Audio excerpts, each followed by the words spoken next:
ساتو یې پسرو وینو دا د شهیدانو کور دا د باتورانو کور دا د باتورانو کور.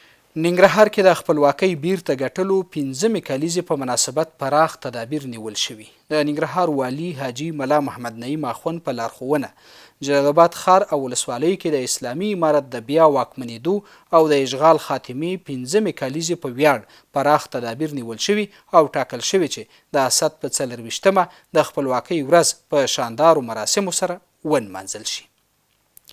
ننګرهار کې د اسد یا زمري 24مې د خپلواکۍ د ښې نمانځنې په موخه بشپړ امنیتي چمتووالی نیول شوی.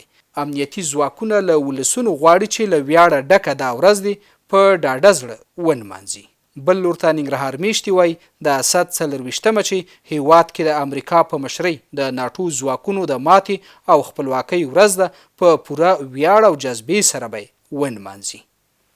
د عامې روغتیا وزیر ننګرهار کې صنعتکارانو سره د درملو تولید او پانګونې پر پراختیا خبرې وکړې. د عامې روغتیا وزیر مولوي نورجلال جلالي او د خوړو او درملو معین مولوي حمدالله زاهد ننګرهار کې سوداګرو، صنعتکارانو او پانګوالو سره د درملو کورني تولید پر پراختیا خبرې وکړې. او د ننګرهار مرکز او ټولو ولسوالیو کې به په نږدې ورځو کې 400,000 غواګانو او میخو ته د پوستکي د دانو ناروغۍ پر وړاندې واکسین تطبیق شي. دغه کمپاین د ننګرهار د کرنې، اوبو لګولو او مالدارۍ ریاست په هڅو او د ملګرو ملتونو د خوړو او کرنې ادارې FAO په همکارۍ ترسره کیږي.